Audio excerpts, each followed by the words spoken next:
Bismillahirrahmanirrahim. Assalamualaikum warahmatullahi wabarakatuh. Berjumpa lagi di channel Khairul Azam Al-Farizi. Sahabat Azam yang dirahmati Allah Subhanahu wa taala, apa kabar kalian hari ini?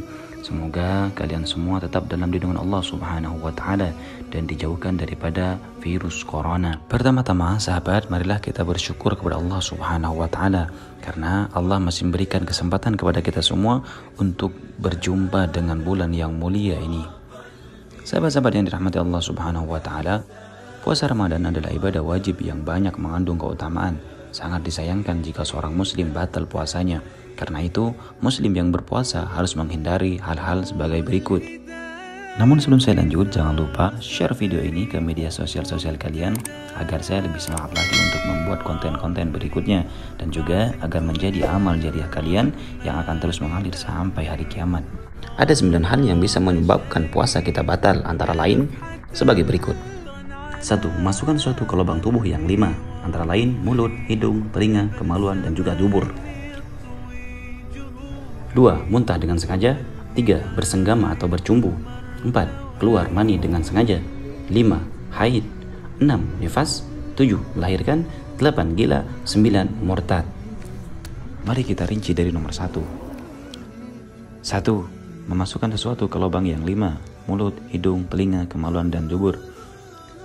Pertama, mulai dari mulut, semisal makan dan minum dengan sengaja di waktu berpuasa, yakni sejak terbitnya fajar hingga waktu maghrib tiba, akan membatalkan puasa. Kecuali dilakukan tidak sengaja, maka puasanya tidak batal. Bahkan menurut Imam An-Nawawi, lupa makan dan minum ini tidak membatalkan puasa, meskipun yang dimakan banyak sekali. Ini disebutkan dalam kitab Kifayatul Akhyar. Dan ini berdasarkan keumuman hadis berikut. Rasulullah SAW bersabda, barang siapa lupa dalam keadaan berpuasa lalu ia makan atau minum, maka sempurnakan puasanya, sebab ia diberi makan dan minum oleh Allah Subhanahu wa taala. Hadis riwayat Imam Ahmad, Imam Bukhari, Imam Muslim, dan Ibnu Majah dari Abu Hurairah radhiyallahu anhu. Lalu bagaimana dengan berkumur saat wudu? Berkumur saat wudu hukumnya sunnah. Bahkan dalam saat keadaan berpuasa, dengan catatan air yang untuk berkumur dikeluarkan kembali dan tidak ada air yang sengaja ditahan untuk ditelan. Adapun masih ada rasa dingin, maka itu dimaafkan. Lubang hidung, memasukkan sesuatu ke dalam rongga hidung paling dalam yang ketika kita masukkan sesuatu terasa perih, maka bisa membatalkan puasa. Lalu bagaimana dengan mengupil? Bagaimana juga dengan menghirup air ke dalam hidung? Banyak yang bilang bahwa ngupil itu membatalkan puasa. Tadi sudah dijelaskan bahwa yang membatalkan puasa itu apabila sesuatu yang kita masukkan sampai ke batas rongga paling dalam. Sebagaimana dengan menghirup air saat wudhu, hukumnya tetap sunnah. Tapi menghirup ala kadarnya, jangan sampai melewati batas yang ketika kita masukkan air terasa perih. Berikutnya lubang telinga. Sama halnya dengan hidung, membuang kotoran telinga tidak membatalkan puasa, asalkan kita masukkan benda tersebut sekiranya hanya sampai ke batas di mana saat kita masukkan jari kelingking sudah tidak bisa masuk lagi ke dalam. Lalu yang terakhir, 2 lubang air besar dan air kecil. Nah, agar puasa kita tidak batal, maka harap berhati-hati ketika kita membersihkan kemaluan kita saat kita membuang air kecil ataupun membuang air besar. Gunakanlah badan atau perut daripada jari-jari kita. Jangan sampai kita membengkokkan atau memasukkan ujung jari kita ke dalam kemaluan kita yang mengakibatkan batalnya puasa kita. Kedua, hal yang membatalkan puasa kita adalah muntah dengan sengaja. Seperti dengan cara memasukkan jari ke tenggorokan, maka hal tersebut membatalkan puasa. Adapun muntah yang tidak disengaja, seperti karena sakit, maka tidak membatalkan puasa. Hal ini sebagaimana dijelaskan dalam hadis, Rasulullah SAW bersabda, barang siapa dikalahkan oleh muntah, maka tidak ada qada baginya. Barang siapa muntah dengan sengaja, maka hendaknya ia mengqadanya. Lalu bagaimana kalau kita muntah? Cukupkah kita bersihkan dengan ludah? Cara membersihkan muntah di mulut saat kita puasa adalah dengan langsung mengambil air putih untuk berkumur lalu keluarkan airnya.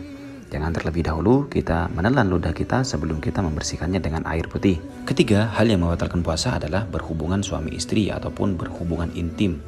Suami istri yang melakukan hubungan intim dengan sengaja di waktu puasa Ramadan, maka puasanya batal. Apalagi bagi pasangan yang belum sah, bukan hanya membatalkan puasa tetapi berdosa juga. Mereka yang melakukan hubungan intim dengan sengaja pada saat menjalankan ibadah puasa Ramadan diwajibkan untuk mengqadha dan membayar kifarat. Kifaratnya yaitu memerdekakan budak mukmin. Jika tidak ada, wajiblah ia berpuasa 2 bulan berturut-turut. Jika tidak dapat mengerjakannya, wajiblah ia memberikan makan kepada 60 orang miskin untuk tiap orang 1 mud atau 6 ons makanan pokok. Yang keempat adalah keluar mani dengan disengaja. Keluarnya mani pada saat puasa dengan sengaja, seperti karena onani ataupun menggunakan tangan istri, maka hal tersebut membatalkan puasa. Adapun keluar mani karena tidak disengaja seperti karena mimpi, maka tidak membatalkan puasa. Lalu bagi orang junub di malam hari, sebelum waktu subuh, lalu mandinya setelah waktu subuh, maka puasanya tidak batal. Hal ini sebagaimana dijelaskan dalam hadis Nabi Muhammad SAW. Rasulullah SAW di saat subuh dalam keadaan junub setelah bersetubuh bukan karena mimpi. Beliau tidak membatalkan puasanya dan tidak mengqadanya. Hadis riwayat Imam Muslim. Kelima adalah wanita yang sedang haid. Haid adalah darah yang keluar dari rahim seorang wanita pada waktu-waktu tertentu yang bukan karena disebabkan oleh sesuatu penyakit atau karena adanya proses persalinan.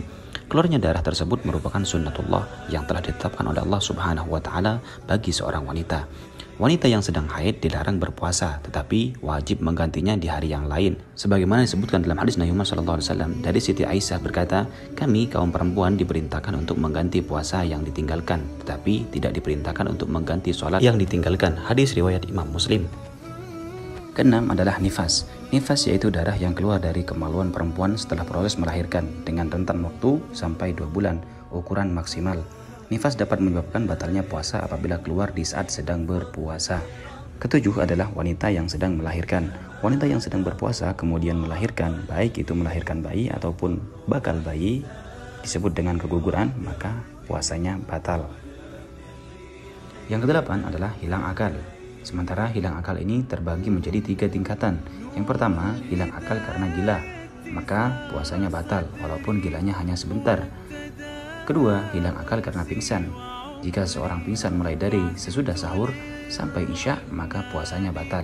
Akan tetapi, jika seorang itu pingsan lalu siuman di siang hari walaupun sebentar, maka puasanya sah, artinya kebalikannya hilang akal yang pertama. Lalu ketiga, hilang akal karena tidur. Orang tidur puasanya tetap sah walaupun tidurnya mulai sesudah sahur sampai isya. Sementara yang terakhir atau yang kesembilan adalah orang murtad. Orang murtad atau keluar dari Islam puasanya batal. Nah, demikianlah sahabat 9 perkara yang bisa membatalkan puasa kita. Semoga sahabat-sahabat sekalian diberikan kelancaran dari Allah Subhanahu wa taala dalam menjalankan ibadah puasa, sehingga dosa-dosa kita diampuni oleh Allah Subhanahu wa taala dan kita keluar dari bulan puasa ini dengan dosa-dosa yang sudah bersih dari tubuh kita. Sebagaimana sabda Rasulullah sallallahu alaihi wasallam, "Man shoma ramadhana imanan wa ihtisaban, ghufira lahu ma taqaddama min dhanbihi." Barang siapa yang berpuasa di bulan Ramadan dalam kondisi keimanan dan mengharapkan pahala, maka dia akan diampuni dosa-dosanya yang telah lalu. Hadis riwayat Imam Bukhari dan Imam Muslim. Nah, demikianlah sahabat yang bisa saya share kepada kalian semua. Semoga bermanfaat dan bisa menambah ilmu pengetahuan kita, khususnya tentang ilmu agama. Sampai jumpa di video-video berikutnya. Wassalamualaikum warahmatullahi wabarakatuh.